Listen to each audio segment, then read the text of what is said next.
How's it going, guys? I'm Jeff. I'm Melissa. And welcome back to the Real Life Podcast, where we talk about faith, culture, and answer your questions. Guys, it feels good to be back. We took a couple weeks off, and we missed you, but we're just going to jump right into it. But before we jump right into it with a special little book club for the month of July, starting off today, that you heard we're going to do on the little solo episode I did a couple days ago. Drum roll. Ooh, that was more like a... That was... Our Hispanic friends would be really excited by that drum roll. That kind of how you rolled your R's very well. That was not a drum roll. Yes. We got a TV show, you guys. Now, if you are hardcore podcast listeners, you already know this because I messed up and announced this like 3 weeks ago, but then deleted that episode a couple hours into uploading it. So if you have already heard this, that means you listened to our podcast in the first few hours and you're amazing and we love you. But it's always been my dream to have a TV show, right? Yes. And then it's been so cool in this context now as a family to finally have that opportunity. Mm-hmm. Now, we got that opportunity through Yippee. If you don't know Yippee, they're super awesome new digital kind of streaming platform. But what we love about them is they're awesome because their content is curated for wholesomeness. Is that the right word? Yeah. Meaning like it's not just all specifically Christian. You know, like we talk about the Lord in our show and like little like nuggets about God and all that. But there's like entertaining shows and there's educating shows and there's science shows and all this type of stuff. But you know, they curated enough that you know it's going to be wholesome, right? And it's going to be okay for your kids. And so we absolutely love them as customers and consumers. And then they approached us a couple months ago and basically said like, hey, we love you guys as family. What if you think about doing a show? We'll fly out a crew, we'll fly out blah, blah, blah, all that stuff.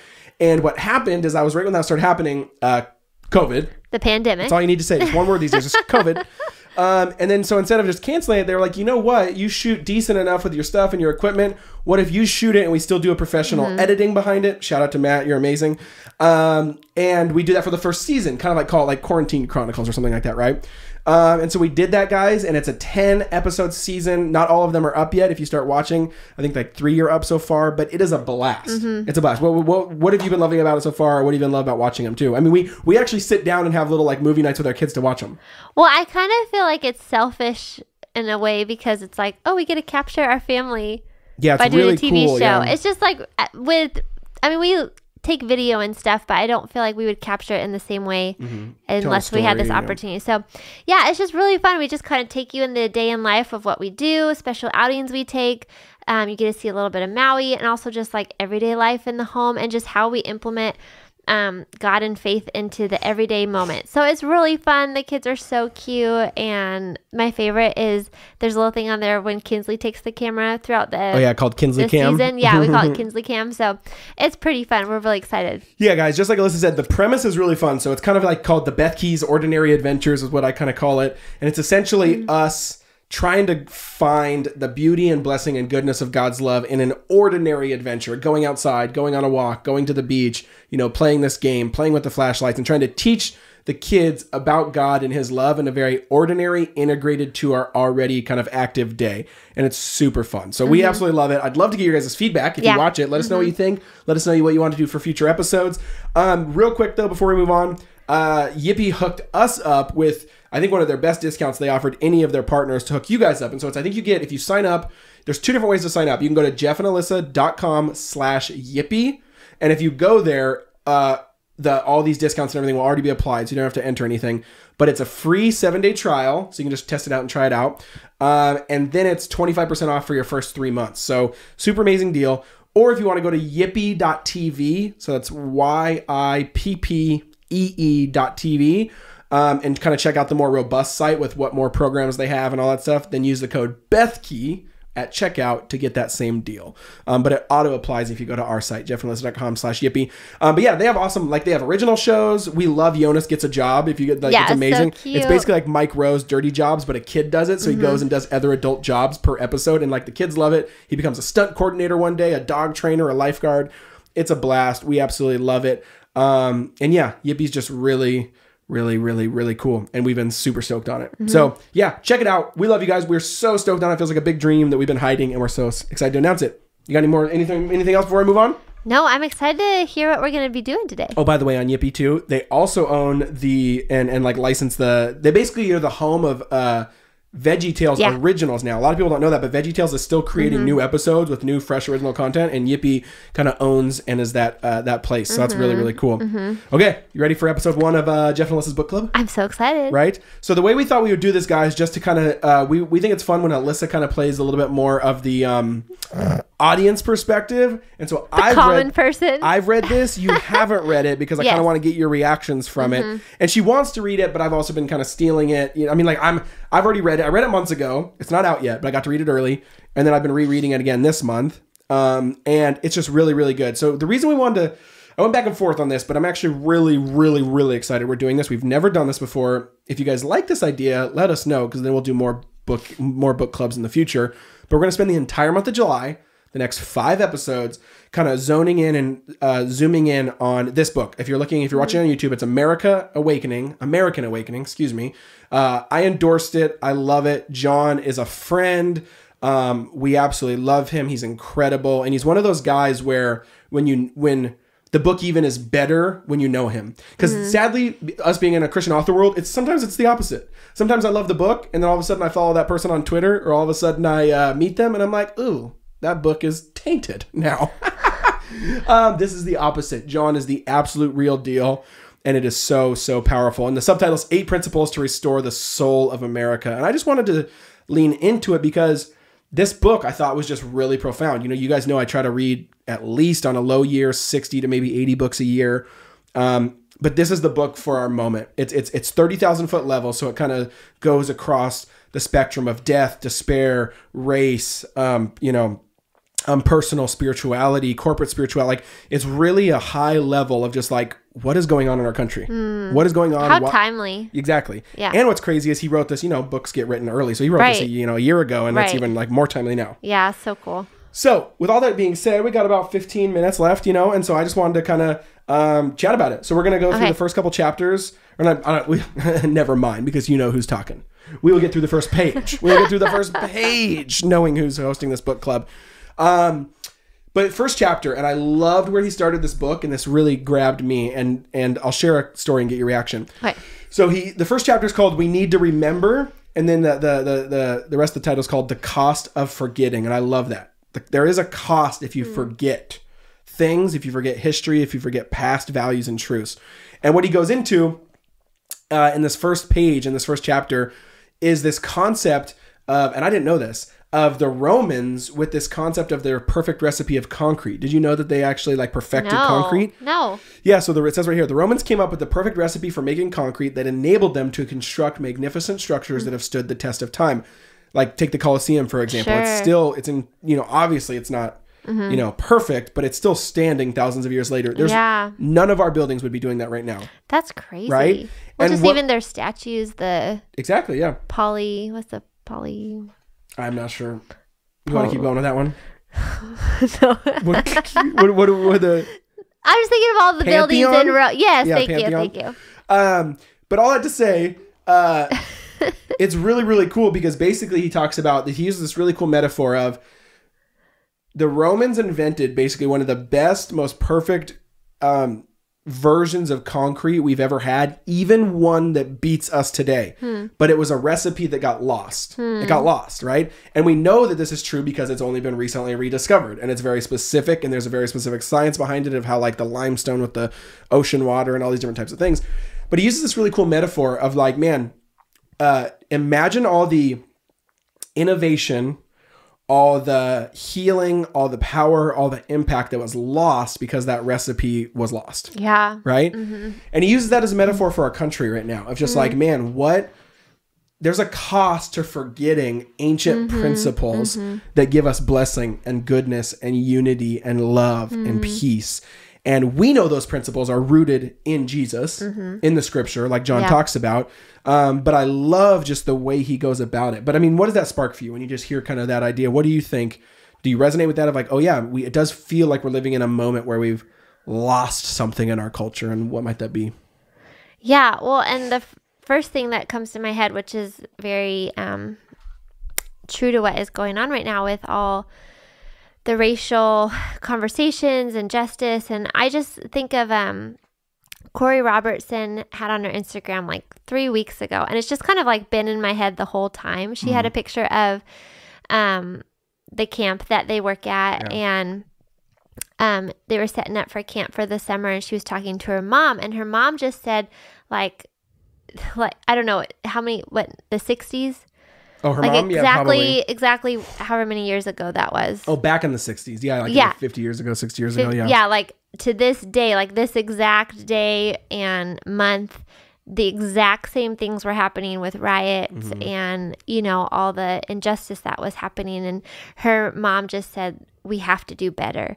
And I just feel like I've been thinking about that over and over and over as everything is going on. Like I had no idea. Like I feel like I don't remember history, and I have never really been interested in it as far as like, American history, like the ones you learn in school. And that moment hit me like, wow, I need to know history. Like I need to know what happens in our country, in our world. And I feel like if we forget history, then we lose the lessons. We forget, it's like history replays itself, right? And I just think of all the passages in the scripture especially in the Old Testament, when God says, remember my faithfulness, remember the stories. And you think, the Jews, every holiday they celebrate, it's remembering what God has done, remembering their history. And children grow up knowing their full histories, their lineage, their generation after generation. And like there is something to that. If we forget it, then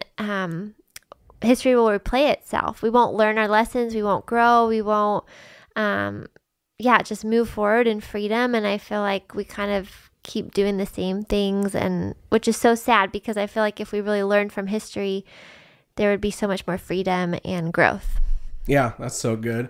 What do you feel like we should learn, or how do you take a more specific example than like even within the church? How do you feel like we learn from the tradition, or learn from our parents, or learn from the past in order to continue the layer of progress, not just repeat and like not forget?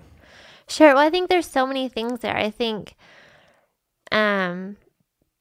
if you're having conversations with your grandparents and your parents of things that they did growing up where like that broke their heart, that were hard, that like sins they committed or whatever, I think we learn from that. And I think it's having open, honest conversations and like just sharing like, but this is what God did and God is so much better. Or, I'm just thinking that's just such a small example, but I feel like we just learn like, and I think we in that moment, you would enter into grace, be like, okay, like my mom, my grandparents are human too. And I can be honest about what I struggle with and my sin. And also like, I don't want to repeat, like we talk about generational sin. And I think if we're honest with generations behind us, like our children and our grandkids, of things that have been in our family and things that we struggle with, then I think it brings it to light. And so we have more ability to put it to death. Does that make sense? Yeah. Yeah. Well, what's interesting too. Whoa. Does that answer your question? Yeah, totally. And then he gets into this section too, where he talks about kind of like this paradox in a lot of different areas of like, we have more, access to resources than ever, but we're more dissatisfied. We have more access to, certain food and nourishment, all these things, but, and I mean, and workouts and, abilities to make our body better, but yet we're not very healthy, and one he talks about too is he says we have a lot more access to education, but yet we know less. Yeah. And I thought that was a really good point too, because I think, again, I talked about this in To Hell with the Hustle, and this, at some level, if you read To Hell with the Hustle, they're totally different books, but these have twin undertones, very much like in the same indictment, same kind of things are playing. I would highly recommend this book if To Hell with the Hustle resonated with you at all, from a totally different like track on the conversation, but with like very similar indictment. But then kind of a different part of the conversation. But the education one I think is so true of like, we have more information now than ever, and it's not helping. Right. You know what I mean? Like it's not doing what it promised. And subtly, we don't like to admit it, but subtly we believe that if only we had more information, if only we had the right answer, then peace, tranquility, blessing, flourishing, right? Now is hard study, is serious theological reflection, is cultural engagement, is all these things vastly necessary? Yes, it's not the conversation we're having. I think what we're talking about is like this we almost have this weird thing where we've turned information into like a security blanket. That makes sense? Yeah. If I can only just kind of have enough to, but what information can never do is replace love. It can supplement how you should love and hopefully and make you more loving.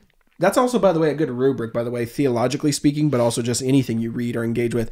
If you're not really learning well, and you're certainly not on the right track, if you're becoming less and less loving based on more and more information, then you don't want to be listening to that information. And I think that's a very good message for today on all sides. There's very good conversation that's happening right now in the race conversation. Very good conversations happening. On both sides of the conversation, though, there is particular people I've noticed who like, oh, that does not, listening to them will not make me more loving by any means. Yeah, right? Totally. It'll make me more cynical, resentful, kind of like them. You're almost, because you get formed into the image of whatever you believe, right? Yeah. But there is people in that conversation that are doing really compelling, beautiful, incredible justice work. So yeah, I love that. And I think that's kind of hit on exactly what you said. Let's end with this part. I'll read this paragraph. He ends and he comes back to the concrete, right? And he says they finally found this rare mineral and realized that this is something that that we lost for thousands of years, and we found out that it actually was something real. They had it and it was incredible. And it's called aluminous tobermerite. Hopefully I pronounced that right. And it said most laboratories can't even produce this mineral since it's formed in lime particles through pozzolanic reaction at somewhat elevated temperatures, which means you can't just reproduce it because it's very specific to the physical conditions with also the thing. In other words, Rome must have had a lot of it. Yeah. Well, yeah. And it says, and in other words, you need volcanoes. By mixing volcanic sand, pumice, and lime with mortar, the Romans created a hydraulic concrete which was able to withstand brutal forces of weather and time. Their material was able to expand in ways that modern concrete can't. The volcanic material, as Jackson explained, who I think that was someone on the team investigating this, was the secret, quote, to concretes that were very well bonded, coherent, and robust materials that provided unprecedented strength and hardiness. And what I love about the rest of this last page is he says, hardiness seems almost old-fashioned in the modern world of trigger warnings, microaggressions, and highly offended. However, that's mainly because we've either never known or can't remember the original recipe that built our resoluteness in the first place. Even in America's abundance, we search for the ingredients that can create lives that are well-bonded, coherent, and robust. It's my contention that to recreate this more stable foundation, we must look to the people who came before us. And that's kind of his conclusion in the first chapter of that we throwing off everything from the past, while some of it vastly necessary, while throwing all of it away is not, and is just not good. Yeah. Right? And will lead to destruction and you see that a lot in history. And so he ends with this. The question is, you should ask yourself, does my life emulate these principles? If my answer or yours is no to any one of them, then our steps to a better life and a better world are clear. I have faith that enough of us will take them. And then that's when he gets into got to leave you a little bit of a cliffhanger because then the solutions start coming next week. But how do you react to that? Isn't that so true with America? I feel like we talk about this all the time with families, just the heart of the Lord we think is multi-generational family, having your grandparents and your great-grandparents, knowing your family, being in community with older people so that you learn from them, you have counsel, you have encouragement and teaching.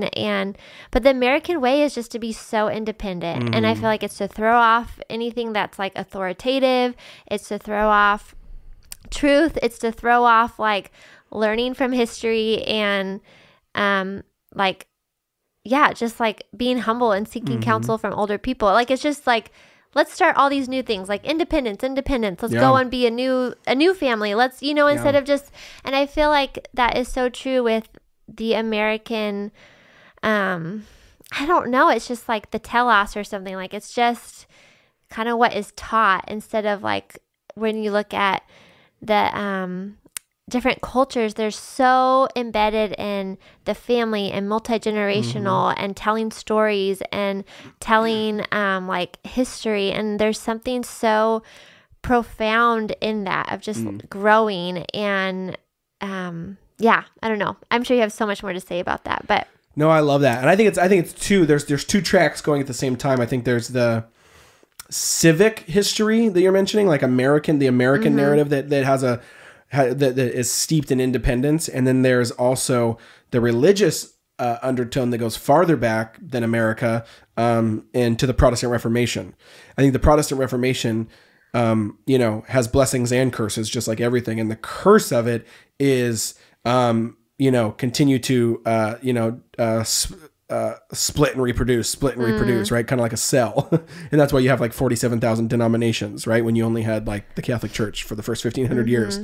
And I'm not, putting my cards down on the table one way or the other right there. I'm just saying that I do think it's been a little cancerous now that I can look back on 500 years, even though we're Protestant, but I do think it's somewhat cancerous to see that the Protestant tradition, and I mean that in the true sense of the word, like cancerous is like an overgrowth of cells it's just,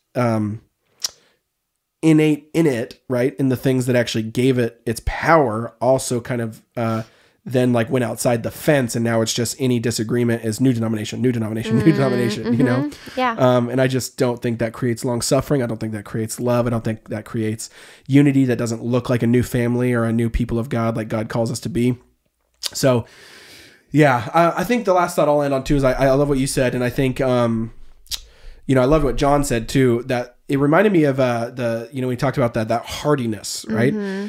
And one book that isn't it's not that readable, but I don't feel like it was the best written, but the science in it, the propheticness in it, the high level kind of research in it is really profound. And it's called Anti-Fragile. Highly suggest at least just kind of looking it up or finding the main message or finding some keynotes by him.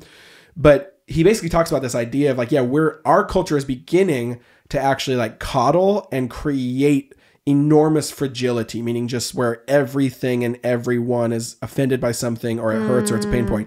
Now, as a believer, you have to be so caught in that tension, because you can't also then be on the side of the right, which the right in most, the political right in most conversations now just uses that to then shame people, or just say you're being an idiot, or you're being fragile, or you're being a victim. No. Like, here's what I'm trying to say with it. This is how I see it. That book and that message is something we need to heed, right? And he uses this really cool example of like a flame, right? He goes, a tiny flame, if it gets any type of wind on it, boom, extinguished. Right? But a big flame, it gets any type of wind in it, and what happens? It becomes doubly strong. And so he's like, and wind is kind of like that suffering or that resistance or that offense, something that's offensive or whatever. And he goes, you need to be the forest, not the match, right? The match will just be extinguished when any bad things come at it. Yeah. But if you're a forest and wind comes at you, you're actually going to go, the flame's going to get bigger, hotter, and faster, right? Because there's something, and that's what humans do have that capacity. Yeah. We become more robust, we become more hardy through some levels of suffering, persecution outside of the first world, the Western world, whatever it is. And so, not that we're asking for that, but when you lean into it, man, I think God does something really special in creating you into a really, really, really robust image of him that cannot be replaced by just anything else, right? So good. Something special. So, well, and sorry, can I say one more thing? Oh, yeah. But I was going to say but I think that message has to be taken to heart personally, and then being gentle and compassionate to the oppressed, the victim, the hurt on the outside. Sure. Meaning, I think it's a very good philosophy to heed that message personally, but then and maybe gently talk about it, but not then like I said, then just lambaste anyone who is being fragile, if that makes sense, because we are fragile people, and there is hurt, and there is pain, and there is brokenness, and we need to be comforted, and then you get into the scripture too that says, a bruised reed he won't extinguish or whatever. Like, so it's like all those can coexist at the same time. But yeah, you end us. And not to be the person either that's like, when someone's going through something really hard, to be like, well, this probably sounds bad. Yeah, like suck it up, or no one would say that, but just like God's gonna use this so mightily, and you're like, that is so true. But in this moment of pain, I don't really want to hear that. You know what I mean? Like, maybe in like a little while after I've grieved for a while, but anyway, that's just a side note. Yeah. No, I was just saying what you were saying with that is it's so true, and I think of that verse in Romans about how trials produce perseverance, which produces character, which produces hope, and hope does not put us to shame. And so just like when the trials and fire come, God does shape us, and he does build our muscles and our legs to become more like him. And I love that you said that, because I've been talking with a friend all week, just walking through a really hard thing. And she mentioned this phrase that has just been in my head all week, and that said, my prayer is that I would have tough skin and a soft heart. She's like, I do not want to have, through the trials and fire of life, I do not want to end up having a tough heart and soft skin, but tough skin and a soft heart, meaning like we will get hurt. We will go through pain. We will be rejected. We'll be offended. We'll be fragile in some sense. But my prayer is that through those times, my heart won't get tough because of that. Like it won't be cynical and skeptical and bitter and resentful, but I will continue to have a very soft heart and just like loving and trusting the Lord and giving and gracious, all those things that the Lord talks about. But that our skin would become tough, where that we wouldn't be so sensitive that we crumble every time we're criticized, or, you know, that we just fall apart because people are not pleased with us or whatever that is. And so I love what you were just saying of just having tough skin and a soft heart, and knowing that through trials, the Lord really does build us up and persevere and build our character. Yeah. Amen. Amen. I love that, Liz. Final word. Liz always drops the bomb. So you guys seriously check it out if you're watching on YouTube. Again, here's what it looks like. American Awakening, John Kingston. Phenomenal book. Like I said, we got to read it early, endorse it. And that's why I wanted to focus in and spend time on it, because I really believe in it. And our culture needs this message. So that was just chapter 1, kind of the indictment or setting the scene. And then the rest of July, guys, we're going to kind of go through it. I'm really, really excited. It doesn't come out for a couple weeks, so pre-order it. You know, go pick it up at Amazon, Barnes & Noble, etc. Anywhere where books are sold. I have heard just in the book world that stuff's getting shipped out early these days because it's just, you know, chaos at warehouses and stuff. So I'm sure if you order it, it might come early. Comes out in a few weeks. But again, American Awakening, go check it out, and we'll see you next week for the next part.